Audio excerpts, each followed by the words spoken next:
Many thanks for staying with us here on News Desk 2. Some more stories now. And a WhatsApp platform group engaged in volunteerism across the country has been undertaking a number of projects to improve the living conditions of citizens, especially the less privileged. Now, in collaboration with UNAIDS, the group is helping with the provision of potable water, quality healthcare, and education in many underprivileged communities here in the country. Now, joining me in studio now to tell us more about what this project is about, if I should call it that, a project, is President of Paddy's, Franklin Sowa, and Germai Haile, who is the Country Director of UNAIDS, to tell us much more about this very project. I'm hoping I got the name right, Germai. Absolutely. Okay, yeah, that's perfect. Fine. Okay, that's great. That's great. But let me start off with Franklin.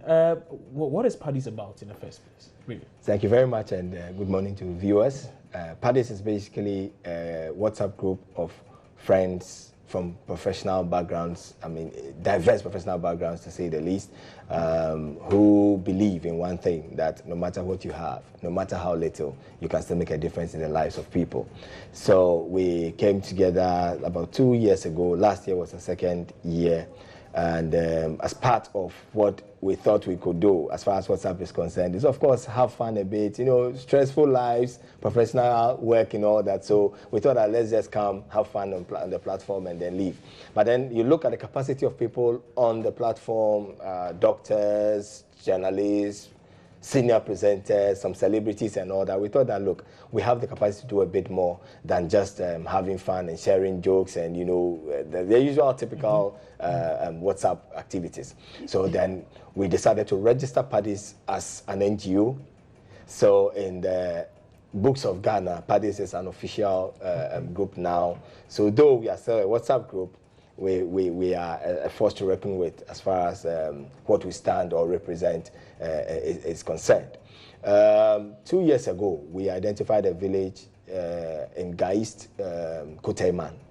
This village is a village that survived on water from a stream, and they had one reservoir.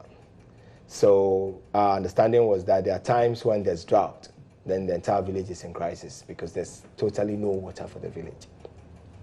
So Paddy's went in, we leveraged the kind of network we have. That's another exciting thing about Paddy's, because sometimes not only us by ourselves, but we leverage networks we have. So I have a network somewhere, another Paddy has a network somewhere. So we bring these to bear in times like this. So we spoke to Poly Group and told them that, listen, there is a village in Accra, Greater Accra, that has this challenge. They said, no problem, we'll come on board. So we bought a 10,000 gallon size poly tank, and then Poly Group donated one more. So we had 2 additional ones to give to the community. As we speak, you go to the community and realize that it is really, really useful to them. They also had a community clinic which was a bit under-resourced. We have doctors on the platform, we have friends in pharmaceutical companies and all that. So we spoke to them together last year, August. We went back to Kutaiman. We organized a health screening there. We donated medical equipment to them. We had pharmaceuticals that we also gave to them. And then again, we tried to offer some support to the deprived kids and families within the community by donating clothes, shoes, and some food items as well to them. We'll be delving some more into the composition of this group. You have told us a lot more, but whether or not it's open to everybody, that's another issue. We'll come to that pretty shortly. But Germai Haile, right? I love your name anyway. But this is what I want to find. You are with UNAIDS. How does the UNAIDS fit in this whole setup? We fit in this whole setup because of the partnership we have been able to develop with Paddy's. As you know, we have embarked for the last 2.5 years on a very wide-reaching campaign called Protect the Goal campaign. This is a campaign against on HIV prevention, and it is mainly targeted towards the youth. And in that campaign, we had adopted the possibility of working with a large number of celebrities. We work with celebrities because, one, we wanted to contextualize the messages so that people quickly pick up and empower themselves with those information. And also, we would reach a big number of people. We have about 135 celebrities that signed up on that campaign.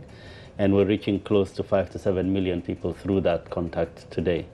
So Paddy's, being an organization or a civil society, more than an NGO, civil society that brings together quite a number of celebrities and very well-known people in the areas of profession. And for us, it's a captured audience that actually is capable of transmitting the messages that we require more. But in particular with Paddy's, this time around, we are working around Ebola. Okay. As you know, the threat of Ebola is still there, and that the country has to enhance its preparedness, and there is a preparedness plan that was developed by the government, which all of us have taken pieces of it and are trying to implement. And ours is mainly focused towards community empowerment in terms of preparedness for Ebola and the prevention of Ebola. And for this, we found Paddy's to be a perfect partner to do this work with. I see. So that's why we're here today. I see. That's good to know. But I mean, what would look at the situation we have here in Ghana, and one would say, you know, focusing so much on something like Ebola is a bit far-fetched, really. Why don't we look at the more, should I say, realistic ones? I mean, there's cholera, dysentery, malaria, for instance, quite a number of other things we can really focus our attention on and really get out of the system. So is Paddy's, for instance, looking at any of these? Yeah, well, okay, Paddy's maybe may speak more into that, because he had just given a very good example of the community work that they did. Yeah, which I think is fantastic. Which directly now relates to campaigns on cholera and what have you, because providing clean drinking water and good health facility to a community means a lot of reduction of these waterborne diseases. And so therefore that is a very good indication. But on the other hand, if you look at what is happening in Ghana, the campaigns that are around malaria, the campaigns that are around cholera and now meningitis is a very serious campaign. But what we want to also inject into that line of information sharing is a matter of empowering community in terms of a preventive thing. Because what we talk about Ebola, for instance, we'll probably be talking about in malaria, we'll probably be talking about in cholera campaigns, because it boils down to hygiene and it boils down to looking at your culture. Sometimes some cultures are vulnerable because of the cultural traditions that they have. And these cultural communications probably may be the avenue for spreading a certain kind of disease. So Ebola falls squarely into that. And why did Ebola became so violent in West Africa? Is because of the culture, the physical culture. We touch, we shake, we hug, we do. So that has been the main reason that you had very high contact with people. And this culture that we have and tradition that we have in Ghana is also no different than that. So I think while we are talking about the other more realistic issues, like you say, because they're attacking now, I think it's also good to include these kinds of things and move into empowering people. That's good to know. So, Franklin, I was asking about this group and whether or not anyone can be a part of it, whether anyone who chooses to voluntarily offer himself or herself or his resources or her resources can be a part of it, and how, if so? Well, currently, as we speak, we are in excess of 50 in terms of members, and so far, what is happening is that now some of us need to recommend, or kind of, in Paddy's we say somebody needs to sponsor you to come on board. We do voluntary contributions. Periodically, we have monthly dues we pay that typically is used to fund some of these projects. Again, to add a bit to what Haile said, we also believe that the fact that Ebola and HIV/AIDS is not too much in the face now doesn't mean it doesn't exist. There is still need for us to get our people well informed, to understand the expectations, to understand symptoms, to know how to prevent it, to know how to keep yourself, healthy at all times. Because, like he said, as a civic society, we believe that if we are all healthy and we are contributing to national development and our environment, our nation will be a better nation. So, yes, that is. Any upcoming projects?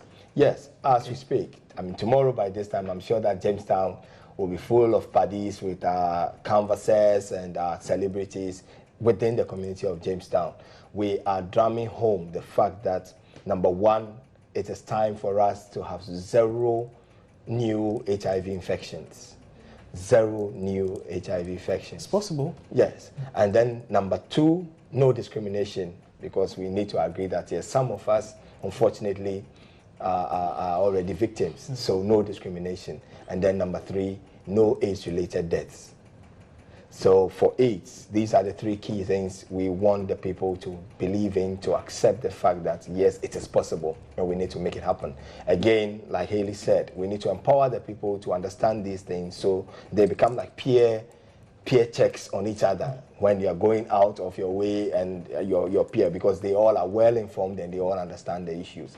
And then on Ebola, again, this is a densely populated area. It's along the coastal belt. It is in parts of the sub-region already, and we need to be alert. We need to be sure that our environment is kept clean. We are living very hygienic lives.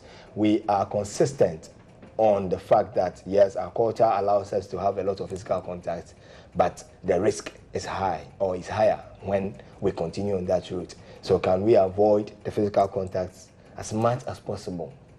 Can we know that at every point in time, flowing water, cleaning of hands, using soap, and that kind of thing, it should be part of our everyday lives to ensure that some of these things never hit us. And then again, in terms of management of these diseases, immediately there's a symptom. What do you do? How do you manage it? These are the kind of things that we'll be sharing with the community. Okay, so it's tomorrow at what time? Yes, it's tomorrow by 6 o'clock in the morning. We start at the Jamestown runabout, and we move into the communities. It's a door-to-door with the celebrities, with the medical team around. Okay. Craig, maybe I should take your final words. Yes, I can take your thoughts on this, and then maybe your final words. Yes, my thoughts on this is, when we look at the National Preparedness Plan for Ebola in Ghana, we see that the health sector has prepared very well, that the health sector response will be effective should we be confronted with any incidents. But the social defense has not yet been built. And epidemics usually don't happen in hospital wards. They happen among communities. So empowering communities well in advance of whatever may come in terms of information is a very, very important and also a very opportune time for us to also do that. Imagine if we don't do anything about it and we're sitting here and then all of a sudden this thing strikes. It will be quite a disaster. The health sector will try, but then they're only reacting to what's happening instead of a defense line, to prevent this whole thing from happening. So I think that is important thing to take notice of. And second thing is on the PADIS plan, I think this is an excellent partnership that they have built. There is quite a number of other partners also involved in this. And hopefully this is a good beginning also in targeting strategic communities where there is high burden. And then on the HIV finally, you know that in Ghana we have done very well in terms of the HIV national response. New infections are on the decline, generally speaking. And in most of the high-risk populations, especially, they're really coming down.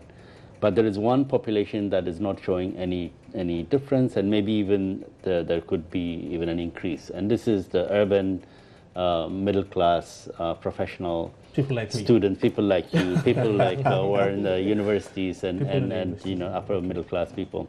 These are people who are not talking enough about HIV. These are people who are not talking enough about condom use and protection. But these are people we assume know the risks. Yes. They know better. See, knowing does not necessarily mean you're empowered. Indeed. Yeah, because there is an overload of information everywhere. And this is precisely why also we partner with celebrities, because we want to contextualize the message so that it is an empowering message and that people listen to it. Because among this group, the condom use is very, very low, unacceptably low, even though there are plenty of condoms around. And the will to know their HIV status on their own is almost not there. And the lifestyle that is providing them with multiple sex partners is also there. So if you're not protecting yourself, and then if you don't know your HIV status, yet still you're engaged in multiple sex partnership, that is really, really serious disaster.